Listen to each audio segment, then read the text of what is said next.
역대급 폭염이 물러가고 나니까 이번엔 역대급 태풍이 올라왔습니다. 제주를 휩쓴 19호 태풍 쏠릭이 서서히 수도권을 향해 북상하고 있는 상황인데요. 큰 피해가 예상되는 만큼 전국이 지금 초비상 상태입니다. 이유종 기자, 네. 태풍 지금 어디까지 올라와 있습니까? 일단 오늘 오후 3시경에 보면 서귀포에서 북서쪽으로 해상 110km 정도 지점에 와 있습니다. 네. 지금은 좀 더 이동을 많이 했을 것으로 보이고 오늘 정도 보면 한반도 남쪽, 특히 서해안 전라도 부분에서 태풍이 한반도에 상륙할 것으로 보입니다. 네. 오늘 오후 9시 정도에 목포, 그리고 내일 새벽에는 군산, 영광 이런 곳 쪽으로 거쳐서 지나갈 것으로 보이고요. 그리고 내일 오전 6시 정도가 되면 대전에 머무를 것으로 보입니다. 그 이후에도 계속해서 한반도를 통과해서 강릉까지 이어질 것으로 보입니다. 원래 지금 쏠릭이 어제까지만 해도 예상 진로가 북쪽으로 해서 서울 수도권을 통과할 것으로 예상이 됐었는데 원래 예상 진도보다는 조금 남쪽으로 낮아졌군요. 수도권을 통과하지는 않고 대신 또 우리 농민들이 더 걱정스럽습니다. 수도권을 통과하지 않는 대신 이쪽 남쪽에 피해가 또 크게 예상이 되겠군요. 네, 맞습니다. 서울이나 경기권의 피해가 클 것으로 예상을 많이 했습니다. 도심 지역에 비를 많이 뿌릴 것이다. 그래서 준비 많이 하고 유리창 이런 것들을 안전에 만전을 기하고 있었는데요. 사실 남쪽으로 굉장히 많이 이동을 했습니다. 그래서 충남이나 이쪽 남부지방에 비를 많이 뿌려서 농산물에 대한 피해가 굉장히 우려가 많이 되는 상황입니다. 아이고. 그래서 과수원이나 혹은 이런 곳에서 지지대 같은 것들 굉장히 점검을 많이 하셔야 될 것 같고요. 그래서 당분간은 마음을 이렇게 놓을 수 있는 그런 상황은 아닙니다. 이게요, 이 도심에서는 어제 저희가 방송 드린 대로 유리창 깨지지 않게 테이프라도 붙이고 떨어지지 않게 묶을 수라도 있지만 이 농민들은 과수원은 그거 어떻게 일일이 다 막을 수가 없지 않습니까? 정말 걱정입니다. 좀 제발 큰 피해 남기지 않고 통과를 했으면 하는 바람인데 그 바람을 무색하게 하는 이야기가 또 들리고 있네요. 이재명 차장. 예. 이 태풍이 좀 휙 하고 빨리 지나갔으면 좋겠는데 이번 쏠릭 태풍은 또 느림보 태풍이라고요. 그렇죠. 느림보 거북이 태풍이다 얘기할 아하. 정도로 그냥 느리게 지나가고 있는데 그게 왜 무섭냐면 이제 태풍의 가장 큰 피해가 역시 강풍과 폭우 아니겠습니까? 그렇죠. 두 가지가 있는데 말씀하신 것처럼 빨리 이제 지나가면 사실 그만큼 피해가 덜하는 거죠. 네. 보통 태풍이 한반도를 관통할 때는 보통 5시간에서 6시간이면 지나갔었습니다. 예전 톱 태풍을 볼 때요. 네. 이번 태풍은 굉장히 속도가 느리기 때문에 어제까지는 10시간 이상이었는데 오늘은 다시 12시간 늘어났습니다. 아하. 그만큼 한반도에 머무는 시간이 길다는 건 피해를 입을 적이 많아진다는 뜻이겠죠. 그렇죠. 또 이번 태풍의 특징이 또 하나가 있습니다.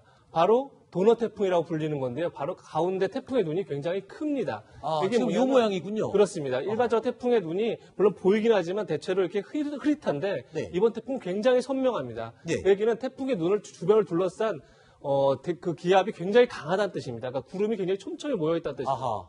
그래서 무슨 얘기냐면 보통의 태풍은 육지에 상륙을 하면 비랑은 뿌리고 약화됩니다. 네. 그러면 이제 빠져나갈 때까지 그만큼 힘이 떨어지는 건데 네. 굉장히 단단한 태풍이기 때문에 아이고. 태풍이 지나가는 동안에 굉장히 힘이 강하다는 뜻입니다. 따라서 다 빠져나갈 때까지 안심할 수 없는 상황입니다. 그런데 이걸 어떻게 해야 될까요? 설상가상이라는 말이 여기에 딱 맞는 것 같습니다.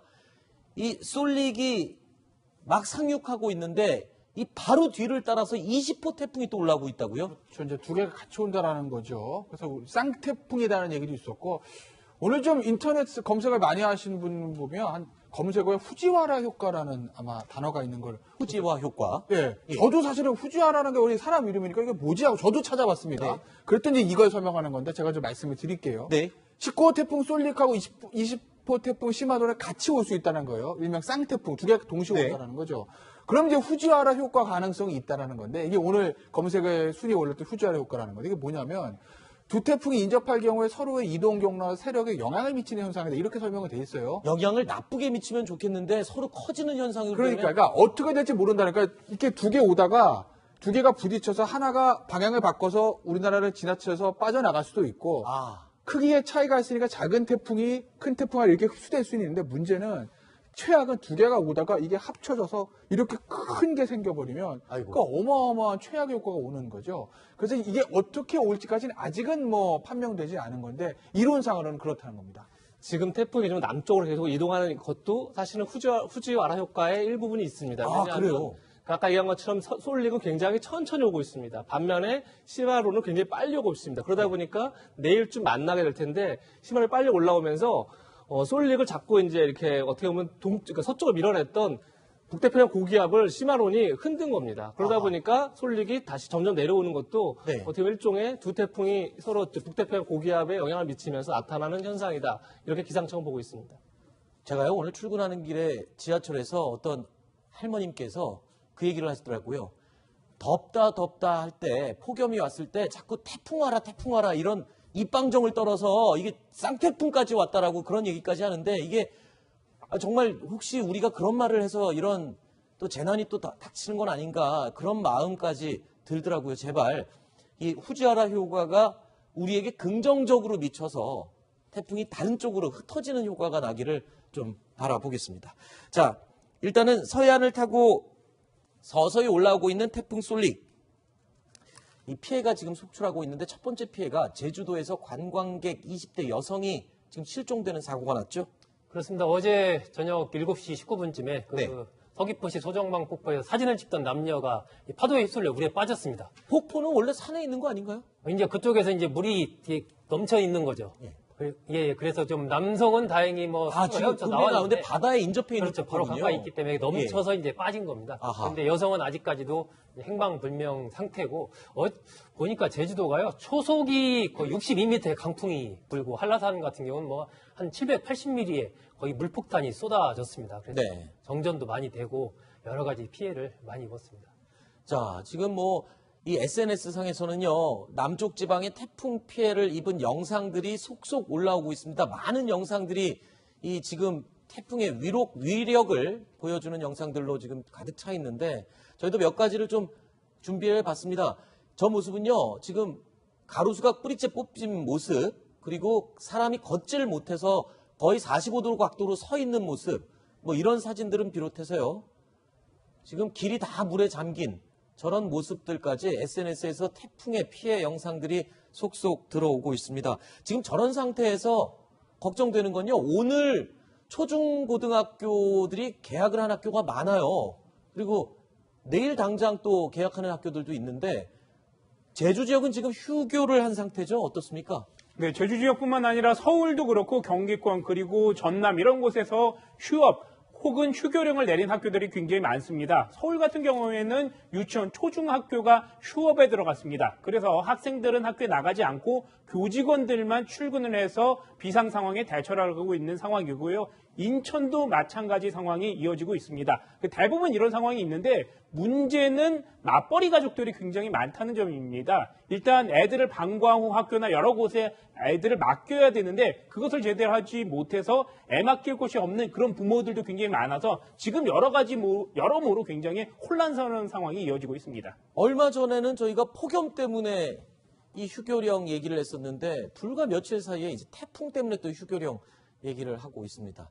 자, 부디 태풍이 큰 피해를 남기지 않고 빨리 좀 소멸되거나 지나가 버렸으면 하는 바람입니다. 안전사고 대비에 각별히 유의하시기 바랍니다.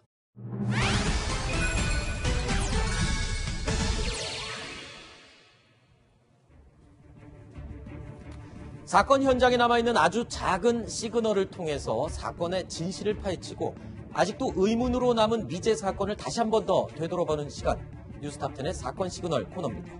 지난 2009년 2월 1일 늦은 오후, 대전광역시 대덕구 강변에서 산책을 하던 한 여성, 그날따라 유독 반려견이 흥분한 모습을 보이자 이상하다는 생각이 들었습니다.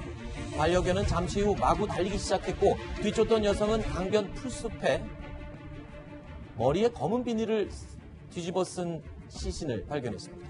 2009년 청주 비닐봉지 살인사건의 시작이었습니다. 짚어보겠습니다. 이유준 기자. 피해자의 신원이 당시에 밝혀졌는데, 한 대형마트에서 야간 청소 작업을 하던 여성이었다고요. 네, 57세 여성이었습니다. 그 중년의 여성이었는데 열 하루 전쯤에 미귀가자 신고가 돼 있던 여성이었습니다. 그 여성이 이렇게 발견이 갑작스럽게 된 것입니다. 그런데 굉장히 특이한 점들이 이 시신에서는 많이 드러나 있었는데요. 일단 경부 압박으로 숨졌습니다. 목에 졸려서 숨진 것으로 추정이 되고 있었습니다. 그런데 시신 여러 곳에서 반항한 흔적들이 나오지 않았습니다. 보통 목이 졸릴 때는 사람이 반항하게 되고 그래서 몸에 여러 군데서 다친 흔적들이 나오게 됩니다. 그런데 그런 모습들이 보이지 않아서 좀 특이한 부분이 있었고요. 또 하나는 시신에서는 남성의 체액이 발견이 됩니다. 아마 성폭행을 당한 뒤 살해됐을 것으로 추정이 되고 있습니다. 그리고 경부 압박 질식사였는데 목이 졸라서 숨진 것인데 갑작스럽게 숨진 것이 아니라 서서히 죽었을 것으로 추정된다. 이런 것들이 당시 법의학자들의 그 진단 결과였습니다. 아니 지금 이게 무슨 말입니까? 아직도 이 사망 원인에 대해서 정확하게 밝혀지지 않은 상황인데 모든 경우의 수가 다 이해할 수 없는 그런 상황이 되는 거잖아요. 숨진 사인에 대해서.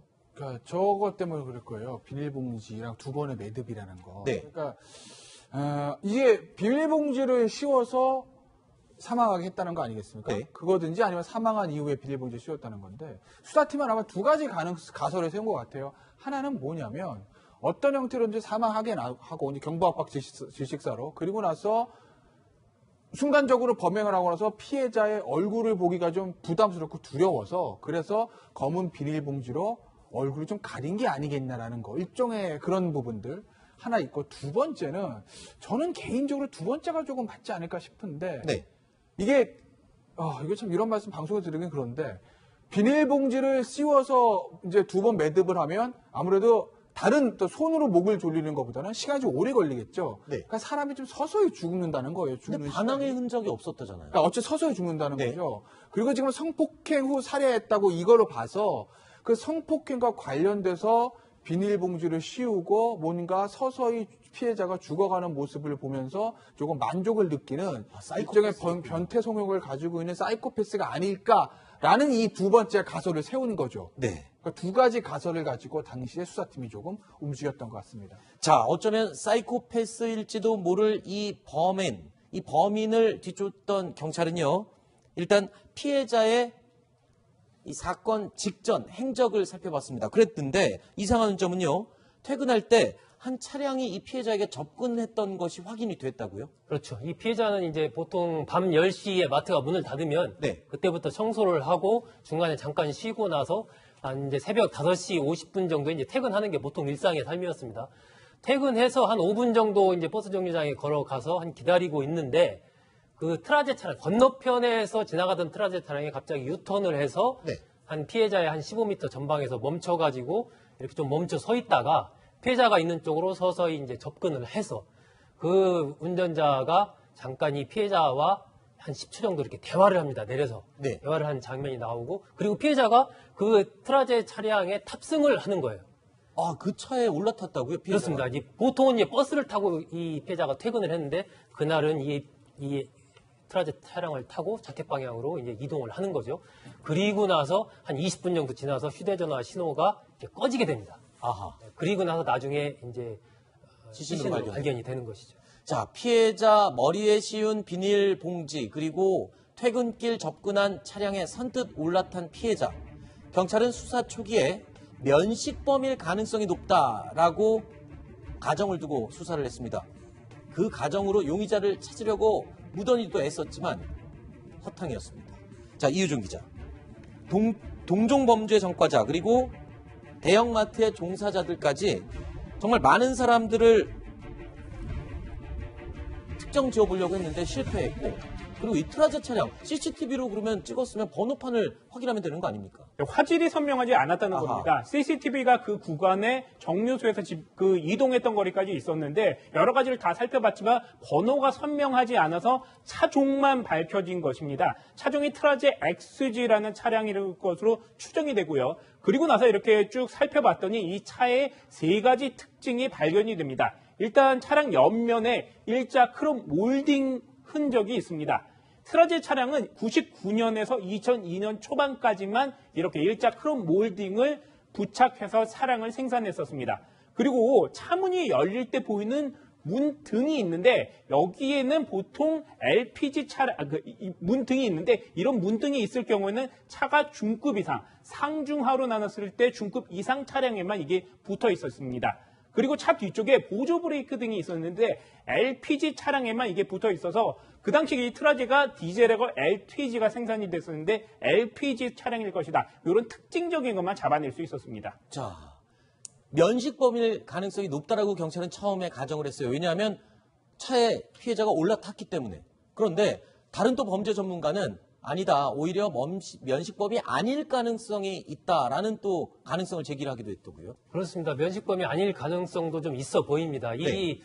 운전자가, 이 트라제 운전자가 아까 말씀드린 대로 한 15m 전방에서 차를 세우고 한 3분 정도 이렇게 지켜보거든요. 네. 지켜보고 난 뒤에 이동해서 피해자 앞쪽으로 차를 가지고 가서 본인이 내려서 잠깐 피해자랑 한 10초 정도 이렇게 이야기를 합니다. 그걸로 통해서 본다면 한 키가 174cm에서 한 180cm 정도 되는 그런 이제 보통 체격을 가진 남성인데 이 사람이 피해자한테 다가갔을 때 피해자가 흠칫 놀라면서 이렇게 뒤로 약간 물러서는 아하. 이런 모습이 이제 그 CCTV에 약간 보인 거죠. 네. 그렇다면은 보통 아는 사람일 경우는 그런 행동을 잘 안 보이기 때문에 아하. 아마 모르는 그러니까 비면식범일 가능성이 좀 있는 것 아니냐 이렇게 네. 이제 전문가들이 분석을 하는 거죠. 피해자가 다니던 마트에서 집까지는 고작 거리가 4km밖에 되지 않았습니다. 피해자가 떠난 뒤 3분 만에 피해자가 탔어야 할 버스는 그 정류장에 도착을 했습니다. 평소에 일상이 흐트러진 그 사이 피해자는 예상치 못한 죽음을 맞았습니다. 하지만 범인은 아직까지 자취를 감춘 채로 평소의 일상을 살고 있을 겁니다. 자, 청주 비닐봉지 살인 사건. 저희 뉴스탑10 사건 시그널이 여러 가지 사건들을 소개를 해드리고 있지만 이렇게 용의자가 특정이 안 되고 수사가 진척이 되지 않은 미제 사건도 드문 것 같습니다. 이 비닐봉지 살인 사건에 대해서 정보가 있으신 분은 꼭 충북지방경찰청 미제 사건 전담팀으로 연락을 주시기 바랍니다.